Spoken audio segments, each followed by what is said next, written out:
This is my story. It's just mine. It's nothing poignant. It's nothing special. But this is my story to share. It was Christmas morning, 1997. Do you remember where you were? Think back. I was thinking back there. My mother and I were staying in a hostel the night before. There were a lot of Brazilian people staying in the hostel, and apparently these Brazilian people didn't know the difference between Christmas Eve and New Year's Eve, because the music was loud, and the wine was flowing, and everyone was dancing, and in the morning my head was just pounding, like Christmas rum-a-pum-pum. So Christmas morning, 2 hungover tourists. Are you allowed to say that on Easter? I don't know. That's what it was. This is my story. So this is my story. Yeah. 2 hungover tourists, my mother and I, we went to the Eiffel Tower for our Christmas tree. It's kind of shaped the same, isn't it? It's about the same. So we opened some presents. We did the thing the tourists do. And then we went to Notre Dame. It was closed. The church was closed on Christmas morning. I know. That was the face I made. Because I wanted to go in there. I wanted to see the inside. Now, I got to see the outside, the columns that were there. I got to see how it sat on the river, as iconic as that space is. I got to see the way I don't even know what you call those things that stick up there. It's beautiful. But we didn't get to go inside. What are they called? Everyone here knows they're flying buttresses, except for me, yes. So I saw the flying buttresses. I did not see the stained glass windows inside. I did not see the footsteps that are worn down by just thousands and millions of faithful people coming in there. I could not smell the incense as it soaked into the walls over just hundreds of years. I didn't hear the echoes. I didn't hear the chants and prayers and feel the presence of God in that place. That's not the end of my story. Because afterwards, we went to Père Lachaise. I probably got saying that right, whoever speaks French. It's a cemetery where lots of famous people are buried. And for my mother, who's certainly listening online, don't worry, Mom, I won't tell them that you stole flowers off someone's grave to put onto Jim Morrison's grave. That secret's just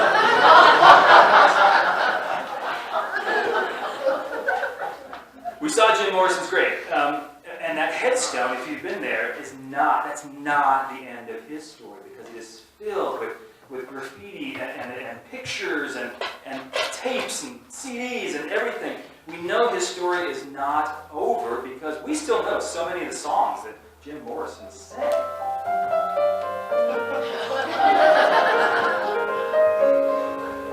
When you're leaving Jim Morrison's grave, it's not too hard to find Oscar Wilde's grave in Père Lachaise. We saw that grave.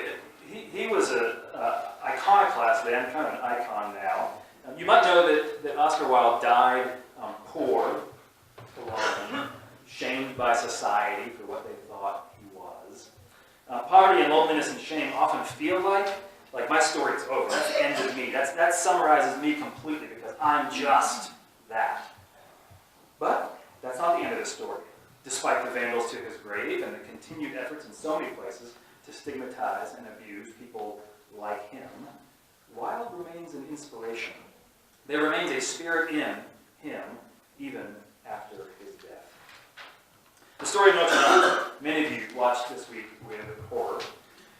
We know now, at least I've been reading a lot myself, you've been reading a lot yourself, maybe some of you stumbled upon the good news of the medieval architectural historians. That's what you came to Easter for, medieval architectural historians. And those folks, there's only a few of them out there, they tell you the good news that the cathedral was planned so that something bad could happen.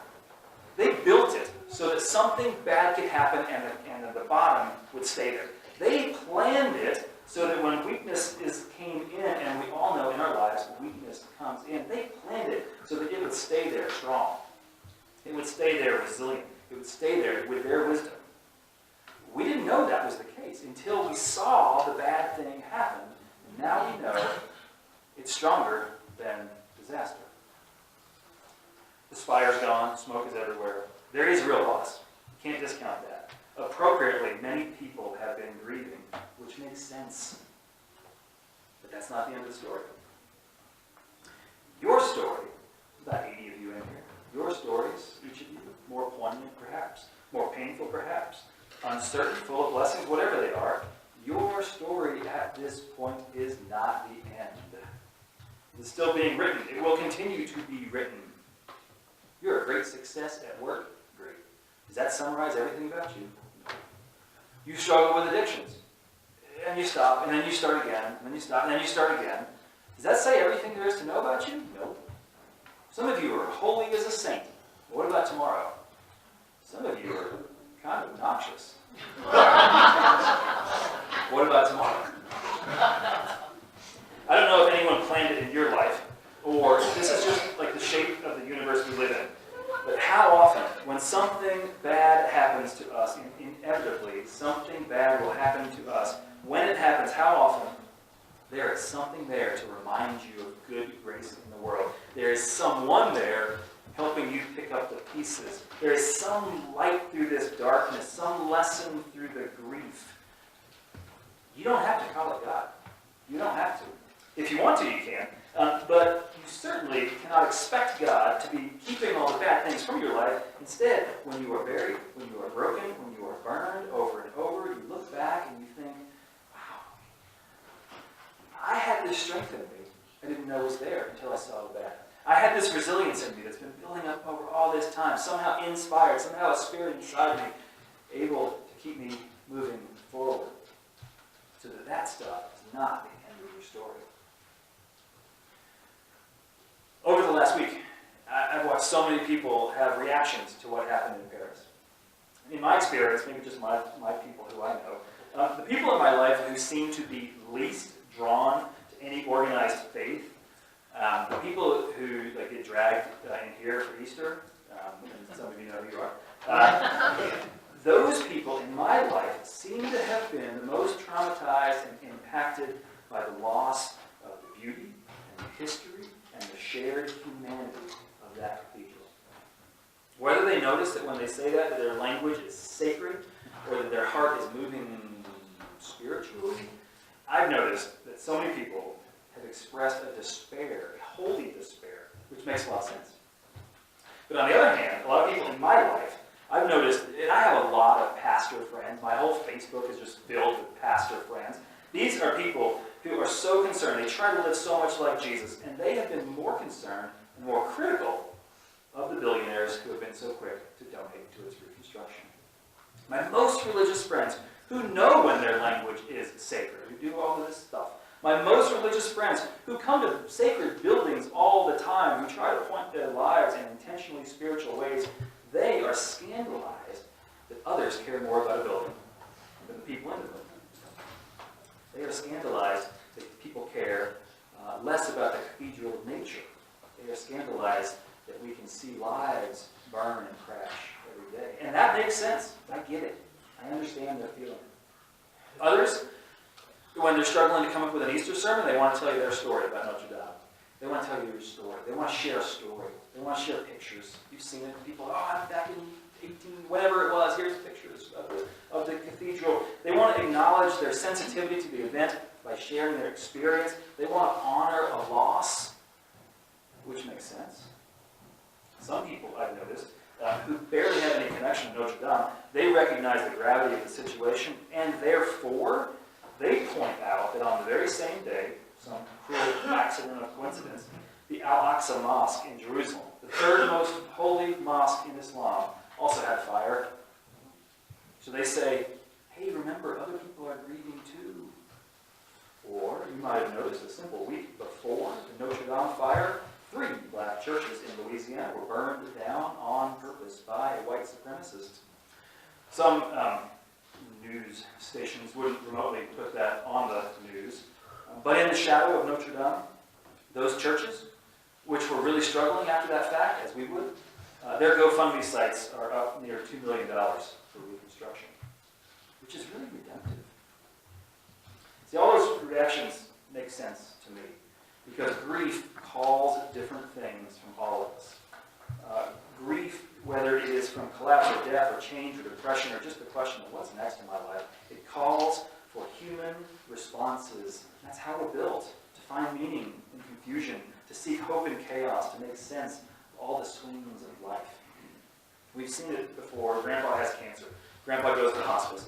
The son who really had that struggling relationship the whole time just can't let go. Wants to keep him on life support as long as possible. But the daughter, who has been caring for him for 3 years nonstop, she is pragmatic, she is prepared, she is ready to move on. And then at the funeral, It's the grandkids who put the photo collage together. It's the friends who share memories and laughs and tears. Someone comes up to the family and thanks them for their courage because they're going through the very same thing. Someone sends a donation for medical research so that we might care for others in this situation. And all of it makes sense. Because being buried, being burned, being broken, it's not the end of the story. And so Jesus on a cross, Jesus in a tomb, Jesus' breath ended. Not the end of the story. Now, I'm not a historian. I'm not a time traveler. I don't know exactly what happened at that tomb. I don't know exactly what happened on that weekend. I don't know how anything happened that did happen. If you don't believe the women who told that story about Christ risen, okay, that's up to you. You don't have to believe the women. God knows people didn't believe women back then. God knows people struggle to believe women these days. Which makes you wonder why God put that message in women's voice and why the early church continued to leave that in, that women held that story. But I digress. Whatever you think about Jesus and Christ buried and risen, the point is not that it is a historical anecdote. The point is not that it's the historical anecdote. The point is not about God is so great, God can do this to him. The point is not even about anything, the best point is not anything about your soul and heaven and all that business. Bigger than that. And it's closer than that. The point of Easter, as God has given me to understand it, is that nothing is the end of your story. Nothing can be the period of your life.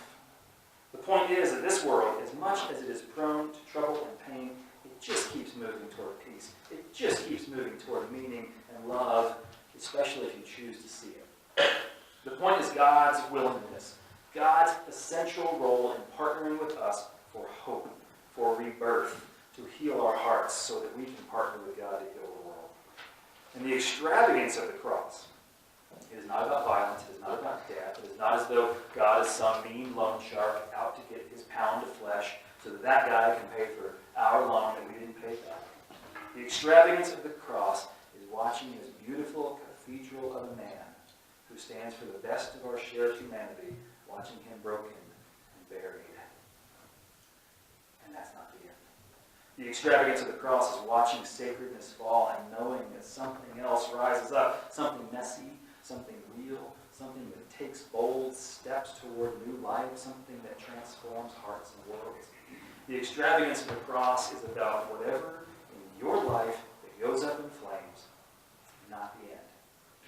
Whatever in your life that hangs on a metaphorical cross, the pain, the confusion, the struggle, the loneliness, the anger, the lack of purpose, the things you have broken and the things that have broken you, that is not the end of your story.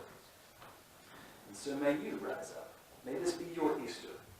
May you rise into a messy world, a real life, boldly walking towards something new. May you trust in the hope of a transformed heart. And may you see a world